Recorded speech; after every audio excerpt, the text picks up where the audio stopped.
Ketika ulama besar semobil dengan pelacur, yang terjadi mengagetkan. Begini ceritanya. Seorang ulama besar, sebut saja Kiai Haji Aye, yang terkenal tampan, berbadan tegap dan atletis.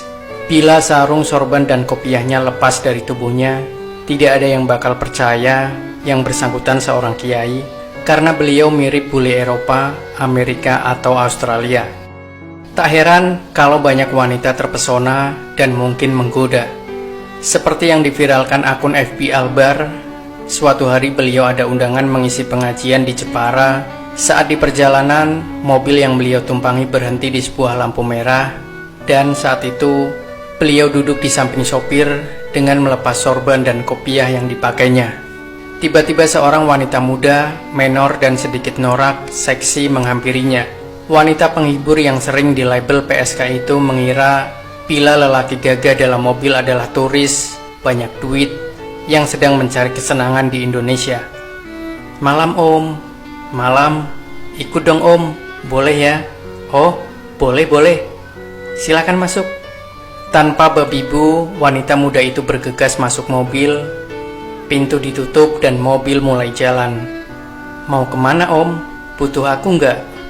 "Aku temenin sampai pagi ya om," tawarnya dengan bahasa pasar mereka. Sambil pakai kopiah dan sorban sang ulama, ciri khas sang ulama, santai menjawab, "Oh ini loh, mau ngaji di Jepara." "Nggak apa-apa, silakan ikut aja." Wanita itu kaget dan salah tingkah.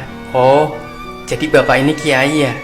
Tadi panggil om, sekarang panggil pak kiai. Lucu ya."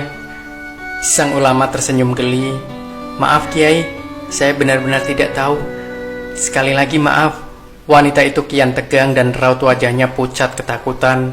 Tapi sang ulama santai saja berkata, "Oh, nggak apa-apa. Santai saja mbak. Sekali-kali ikut pengajian bagus itu." "Nggak usah kiai, saya turun di sini saja." "Nggak bisa, pokoknya harus ikut. Tadi kan sampean bilang mau ikut, ya harus ikut."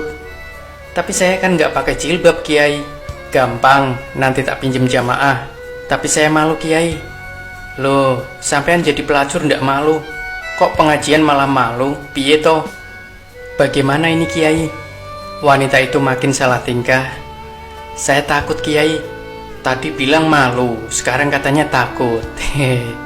Dengan bijak sang ulama menenangkan, "Sudahlah, santai aja." Mobil pun terus berjalan hingga akhirnya sampai ke tempat tujuan, Jepara. Suasana tempat diselenggarakannya acara pengajian sudah ramai. Para jamaah laki-laki dan perempuan memadati area tempat acara. Gegap gempita para panitia menanti kedatangan sang ulama. Begitu turun dari mobil sang ulama, langsung menghampiri jamaah ibu-ibu. "Maaf bu, bisa pinjam jilbabnya?" "Ini loh, Bunyai lupa bawa jilbab." Bunyai adalah panggilan kehormatan yang biasanya disematkan pada istri kiai. "Masa iya istri kiai lupa berjilbab?" Dengan sedikit bingung, ibu itu menjawab tergesa-gesa, "Oh, bisa kiai, sebentar saya ambilkan." Ibu itu bergegas pergi dan tak lama sudah kembali. Jilbab yang dibawanya itu disodorkan ke dalam mobil dan langsung dipakai oleh sang wanita. Setelah rapi, wanita itu turun dari mobil dan Masya Allah, langsung diserbu rombongan ibu-ibu untuk mencium tangannya. "Ngalap berkah," katanya. Mendapat sambutan kehormatan seperti itu, wanita yang kini disulap jadi Bunyai langsung berwajah pucat. Ia dipersilahkan masuk, dijamu, dan dilayani bagaikan seorang ratu.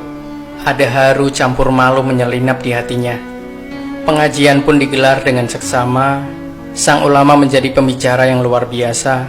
Penyampaiannya ringan, tapi dalam makna kandungannya. Usai acara, Bunyai dadakan dipersilahkan menikmati jamuan rupa-rupa makanan, lalu makan berat. Tapi sebelum makan, rombongan jamaah ibu-ibu mohon didoakan keberkahan dari Bunyai dadakan. Sontak saja ia kaget setengah mati. Sudah lama tak berdoa, sudah lupa doa yang dulu dihafal waktu kecil ngaji di kampung. Untungnya masih ingat. Robbana atina fid dunya hasanah wa fil akhirati hasanah. Pun demikian, sebelum pulang, jamaah ibu-ibu bergantian cium tangan dan diantar dengan hormat sampai masuk mobil. Selama perjalanan di mobil, wanita penghibur itu menangis sedu-sedan, sesenggukan dengan air mata bercucuran. Sang ulama dan sopir membiarkannya hingga reda. Setelah suasana agak tenang, sang ulama menasehati, apakah sampean tidak melihat dan berpikir tentang bagaimana orang-orang tadi memperlakukanmu, menghormatimu, mengerumunimu, mengantarkanmu, dan rela juga mereka antri hanya untuk dapat mencium tanganmu satu demi satu, bahkan minta berkah doa darimu. Padahal tahu sendiri, kamu siapa? Kembali sang wanita menangis, merasa hina, miris dan sedih, mengingat perbuatan dosa yang selama ini dilakukannya. Tapi Allah menutup aibnya. Allah sangat menyayanginya. Hari ini, lanjut sang ulama, sampean dapat nasihat yang mungkin nasihat berharga selama hidupmu. Maka segeralah taubat dan mohon ampun sama Allah. Jangan sampai nyawa merenggut sebelum taubat. Tangisnya kian deras, sang ulama membiarkannya. Sambil terisak wanita itu berkata, terima kasih Kiai atas nasihatnya dan berkah dari kejadian ini. Mulai hari ini saya bertaubat dan berhenti dari pekerjaan bejat ini. Sekali lagi terima kasih Kiai. Menyeksamai kisah ini berarti kita belajar bijaksana. Para ulama pendahulu dan guru kita para mubalik berdakwah dengan baik dan bijak, mengajak tanpa menginjak, menasehati tanpa menyakiti, dan menunjukkan kebenaran tanpa merendahkan derajat kemanusiaan. Inilah salah satu telaga yang indah dan menyejukkan yang menjadikan banyak orang tertarik dengan Islam. Semoga jadi pelajaran bagi kita untuk menyampaikan kebenaran dengan baik, bil hikmah wal mau'idatil hasanah, sebagai sebuah renungan kita semua. Demikianlah sahabat ceritanya Taribon, sebuah kisah yang berjudul Ketika Ulama Besar Semobil dengan Pelacur, yang terjadi mengagetkan. Semoga kita bisa mengambil hikmah dari kisah ini. Jangan lupa berikan komentar Anda, like dan share video ini. Subscribe channel ceritanya Taribon, the best favorite channel. Sampai jumpa. Wassalamualaikum warahmatullahi wabarakatuh.